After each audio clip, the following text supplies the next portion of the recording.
Help support AMTV by becoming a patron, an AMTV staff member, and following us over on Twitter. Hi there guys, it's Adam Martyn here, and welcome to a very special video because today we're going to see just how big the Eurovision Song Contest can get. A bit of context for this video, I wanted to just do a little hypothesis, a little hypothetical situation if you will. Imagine if we were in charge of putting together a Eurovision, and any nation who is either eligible or, eligible in some way, shape or form, even tangibly, can compete. Just how big can this get? For the answer, you'll have to stick around for the whole video. But I just wanted to say beforehand, this is just a bit of fun on my part. Please don't take this too seriously. For the love of God, please don't take this too seriously. So sit back, relax, and join me as we take a look at what hypothetically could be the biggest Eurovision of all time. In the near 70-year history of the Eurovision Song Contest, the number of participants has expanded rapidly. From its humble beginnings with just 7 nations taking the stage, by the 2010s, you could have well over 40 nations bidding to win the trophy at the grand final. Looking at the most recent Eurovision, from 2024, 37 countries took part. These were as follows: Albania, Armenia, Australia, Austria, Azerbaijan, Belgium, Croatia, Cyprus, Czechia, Denmark, Estonia, Finland, France, Georgia, Germany, Greece, Iceland, Ireland, Israel, Italy, Latvia, Lithuania, Luxembourg, Malta, Moldova, the Netherlands, Norway, Poland, Portugal, San Marino, Serbia, Slovenia, Spain, Sweden, Switzerland, Ukraine, and the United Kingdom. Now, for our hypothetical mega contest, let's begin by assuming that all 37 of these countries will enter, irrespective of any social, political, or economical goings-on in the world. The next group I'd like to look at for this would be the nations that are currently suspended or expelled from the European Broadcasting Union, thus rendering them ineligible to take part in Eurovision. The first of these nations is Belarus. Having first taken part in 2004, Belarus, like many nations, has had some successes and some failures at Eurovision. 2013's entry, Soleo, was one of my personal favourites from Belarus.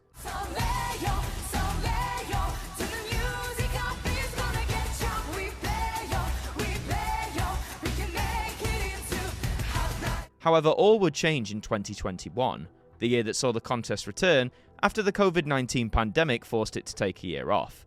The original song submitted was thrown out by the EBU, citing a breach of its rules. A replacement song was also declined for the same reasons, which ultimately led to Belarus being disqualified from the 2021 contest. Shortly after that year's edition concluded, the EBU would vote to suspend the membership of the Belarusian broadcaster BTRC. It was given a grace period to respond, but when silence rang loudly, BTRC was expelled from the European Broadcasting Union, meaning that Belarus would no longer be able to compete, but also not be able to broadcast the contest either. This move was set to last for 3 years, but as of the time of recording in 2024, the EBU has cited that its position on the matter has no reason to change, making the suspension of Belarus indefinite for the time being. For the purposes of our mega ESC, let's say that the suspension has ended, and Belarus are back in. The other, more controversial suspended nation is Russia. Having debuted in 1996, they would see out several Eurovisions with great results, often finishing within the top 5. They won the contest in 2008 and would host the following year's edition in 2009, but their fortunes would turn in the 2022 edition, and rightly so. Following their invasion and subsequent war against Ukraine, the EBU would forbid them from taking part, although originally they didn't, citing their decision as an attempt to keep the event free of world politics. Like that's ever happened before. Anyhow, when the EBU changed course, the 2 Russian broadcasters, VGTRK and Channel 1, suspended their membership. At the time of recording, the suspension still stands, and likely will do until the war in Ukraine has concluded, and even for many years after that, probably. But again, for the sake of our made-up edition, in the far, far future, a reformed, radically changed Russia has rejoined the ESC. Together with Belarus, this brings our total up to 39 competing countries. Next up, I want to turn to the countries that have taken part in Eurovision before, but no longer do so for a variety of reasons. First up is Andorra. One of the smallest nations to take part, they debuted in 2004 and will continue to do so until 2009, their latest participation to date. Their fortunes were never so bright, as they would never qualify from the semi-finals on all 6 of their attempts. Their official reason for stepping back was due to financial concerns, though interest in Eurovision in Andorra has remained high, with several attempts organised to try and provide a more financially stable route back in. For our contest, let's imagine Andorra has all the money in the world and entry to Eurovision is no problem. Next up is Bosnia and Herzegovina. Having formerly taken part as a member of Yugoslavia for many decades, their independent debut in 1993 marked a particularly dark time in their history. But in the following years, they would maintain a fairly consistent successive streak in the contest. Though like many nations their size, financial costs have also been looming over them in terms of their participation. Their last entry came in 2016, and not long after, the EBU would sanction them, citing unpaid debts as the primary reason. Even as late as 2023, BHRT, the primary broadcaster, stated that a return to the contest was the main objective, though financial pressures and the ever-mounting debts to the EBU were still the main preventative. A glimmer of hope may emerge, as BHRT recently stated it was hoping to return in 2025. In our contest, Bosnia and Herzegovina have had all debts cleared, and are back in no problem. Let's move on to Bulgaria. Having first taken part in 2005, their success at the contest, like most, has been up and down. Their best showing would come in 2017, where the song Beautiful Mess by Christian Kostov would finish in second place. Though throughout their time in the ESC, Bulgaria had missed the odd year, with financial constraints yet again being the main factor. 2022 would be the last current appearance for Bulgaria, being absent for both the 2023 and 2024 editions. But they won't be absent for our mega contest, that's for sure. Now we go to Hungary, first debuting in 1994 and competing on and off up until 2019. One of their favourite entries for me came in 2011, with Catty Wolf's bop, What About My Dreams. What about my life? What about my dreams? After not appearing on the lineup for the proposed 2020 edition, Hungary has not returned to the ESC during the 2020s thus far. No official reason has been given as to their withdrawal, however the potentials have been a bit more sinister. In the last few years, there's been a rising anti-LGBT sentiment amongst those who lead and govern Hungary, as well as the associated broadcaster MTVA. Some sources had cited that Eurovision had become too gay for the broadcaster to participate, though again, this has never been confirmed as the official reason. In our mega contest, Hungary has had a complete overhaul in leadership, one that welcomes and embraces those in the LGBT community, and thus are back in Eurovision. Monaco is our next nation to look at, one of the oldest participants in the contest, having first taken part in 1959. The small nation would score one victory in its initial run in Eurovision, that happening in 1971, though they weren't able to host due to a lack of funding. After 1979, Monaco wouldn't take part again all the way up until 2003. They would return in 2004 and take part for the next couple of years, though, like Andorra, they would never qualify for the grand final. 2006 would be their last appearance, though Monaco would continue to broadcast the contest. During the 2020s, hopes for a Monegasque return sparked up. A new national public broadcaster, TV Monaco, would be launched and ultimately gain full EBU membership in 2024. Having cited a tight deadline and having to focus on other matters as the core explanation for their absence this year, perhaps when we head to Switzerland for 2025, we could potentially see Monaco return once more. In our mega contest, their return is without question. Next up is Montenegro, who first took part as an independent nation in 2007, though it had previously taken part as Serbia and Montenegro for a few years, and as part of Yugoslavia before that. They wouldn't have the best fortunes during their time at Eurovision, though they would put on some memorable bangers, including this underrated classic from 2012, Euro Nero. Euro, don't be skeptic, hermetic, pathetic, analphabetic, forget old cosmetic, you need new poetic, aesthetic, eclectic. Euro! Their last appearance was in 2022, where they would fail to qualify for the final. Their absence in 2023 was put down to both financial issues as well as sponsors showing a lack of interest. The absence would continue into 2024, and their participation for 2025 is still to be decided. For our contest, I'm hoping Montenegro bring us back the long-awaited sequel, Ironero Part 2. Morocco has a fascinating place in Eurovision history. It was the first African nation to take part, but only doing so once, in the year 1980. Their entrant would sadly finish second to last. This result was a disappointment for the Moroccan broadcaster, and as such, Morocco would never be seen at Eurovision again. However, their broadcaster remains a member of the EBU, so for our ESC, they'll be making their long-awaited second appearance. North Macedonia is another absent nation who has yet to make their return. Having been a former part of Yugoslavia, the nation would first compete in 1998, then known as the former Yugoslav Republic of Macedonia. Going by North Macedonia more recently, their best placing was in 2019, where they would finish 7th. After failing to qualify, however, in both 2021 and 2022, they would be absent for the 2023 edition. Like many, citing financial pressures, though the broadcaster, MRT, would still broadcast the contest. Despite some plans to return in 2024 being mooted, this ultimately never happened, and North Macedonia's future with Eurovision remains uncertain. That uncertainty will not be a factor for our mega contest. A more recent absentee is Romania. The nation first took part in 1994 and has been quite a dark horse in my view for Eurovision. They came close to victory with a third place finish in 2005 with the banger that is Let Me Try.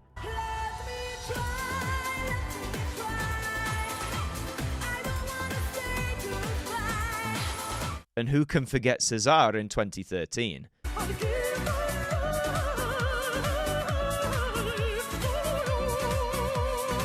But fortunes haven't been as strong in the 2020s. During the Liverpool contest in 2023, not only did Romania not qualify, but they would receive 0 points.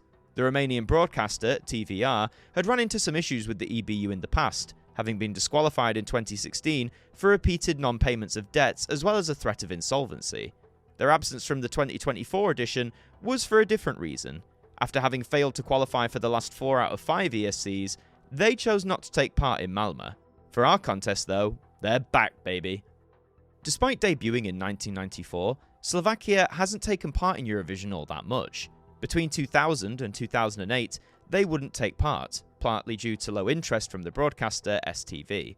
However, they returned in 2009 and would compete every year up until 2012, that year being their last participation at the time of recording.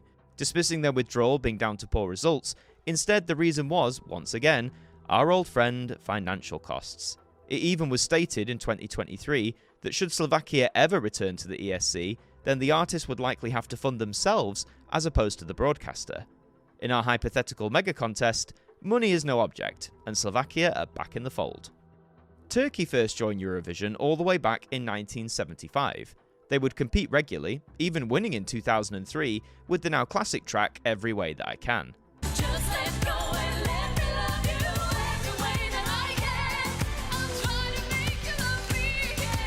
Following the 2004 contest, hosted in Istanbul, Turkey would continue a solid streak of results for most of the 2000s.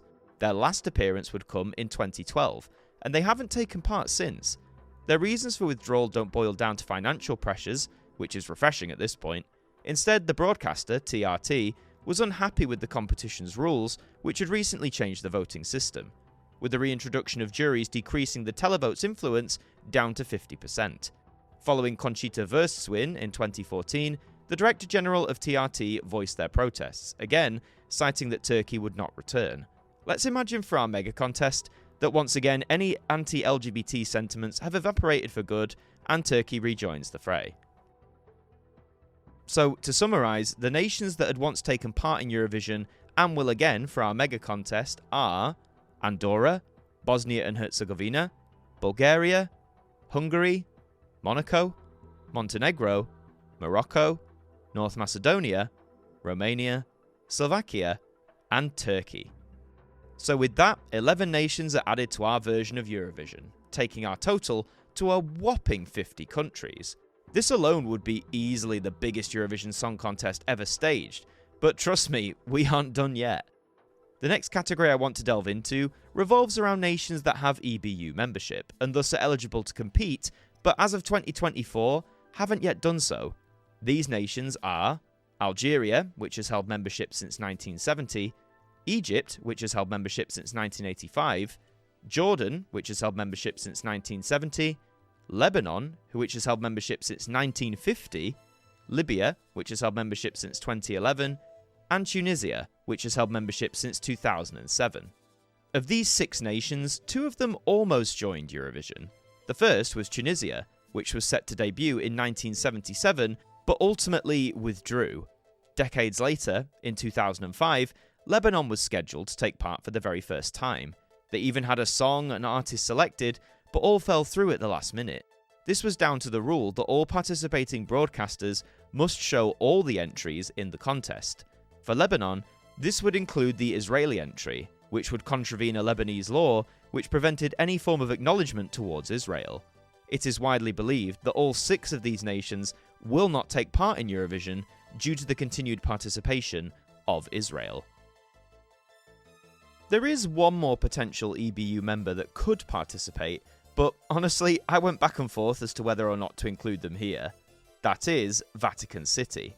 This micronation state does have a broadcaster that could take part, that being Vatican Radio, which in fact was a founding member of the European Broadcasting Union itself.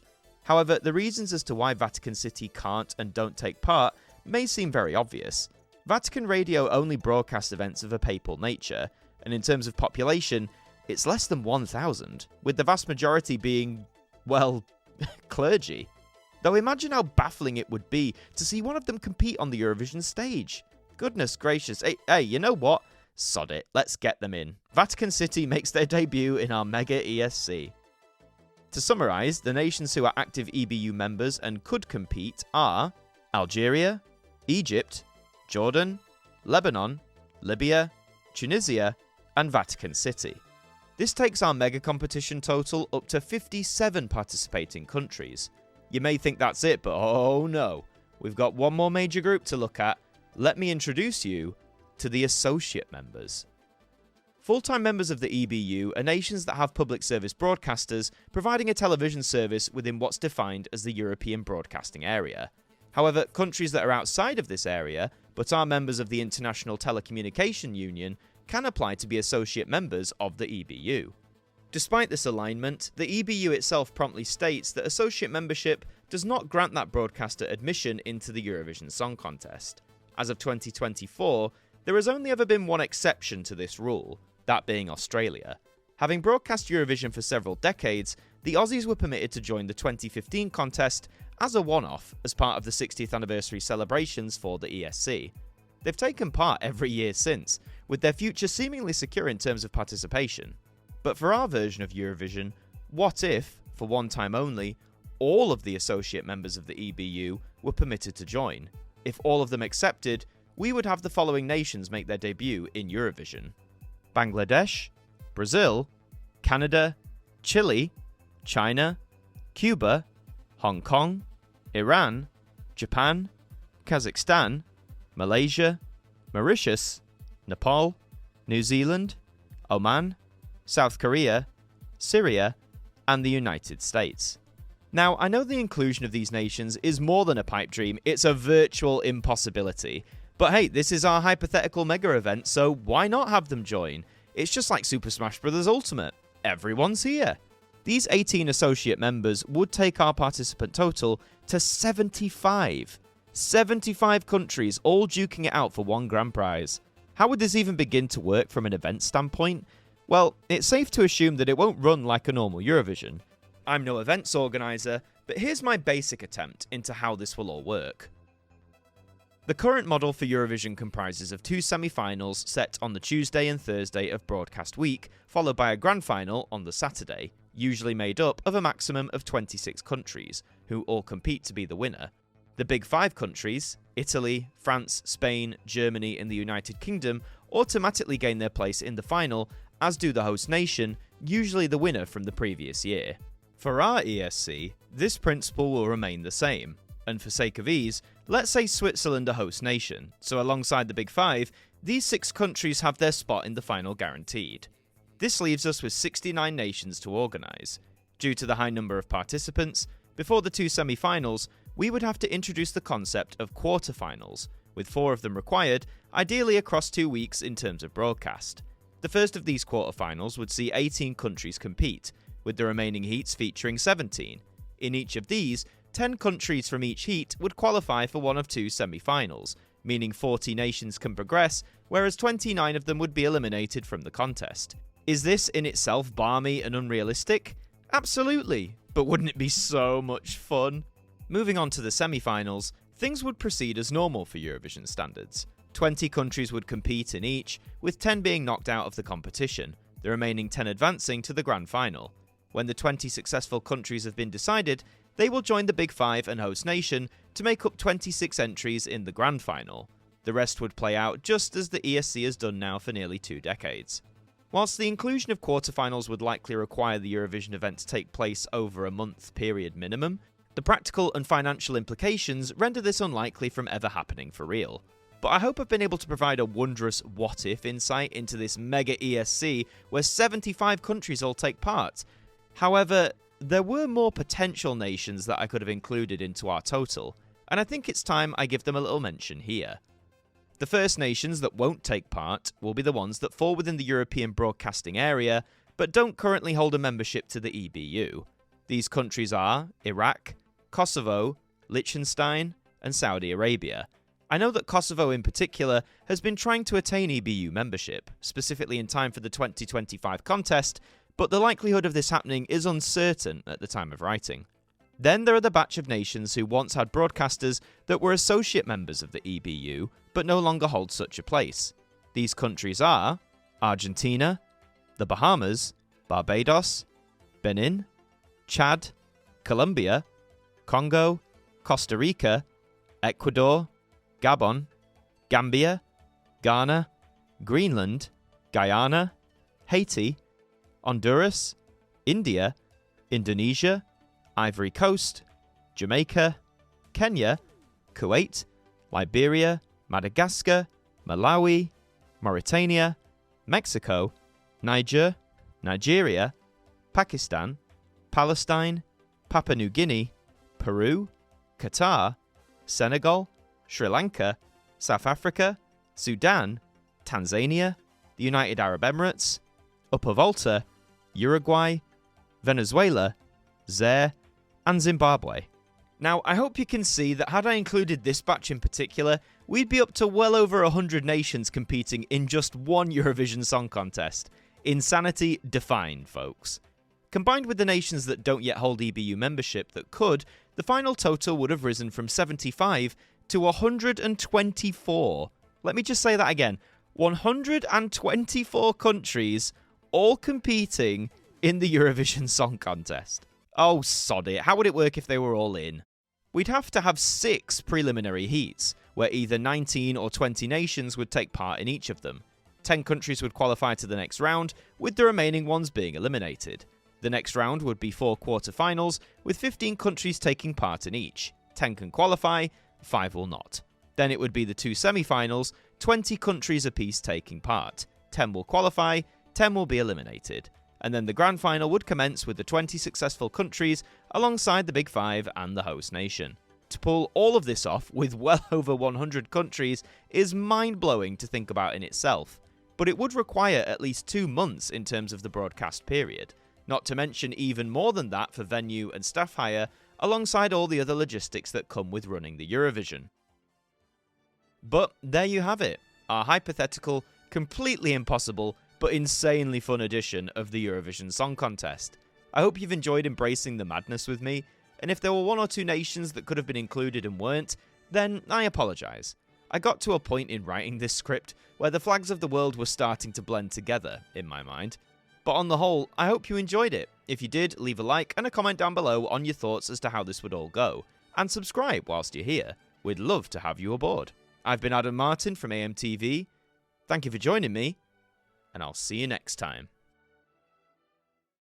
Thank you to our patrons for helping to support the show, and a special thank you to Macra, Ethan Carberry-Holt, Bruce Danton, Derek Chambers, Sean Knock, Dord Khan, Liam Domain, Trev Hughes, Deck, Evan Hart 41, Jen, Tim Ripley, Mr. Eurovision 1986, Ted Elliott, John Wakefield, and Marnell Thurman are AMTV staff members.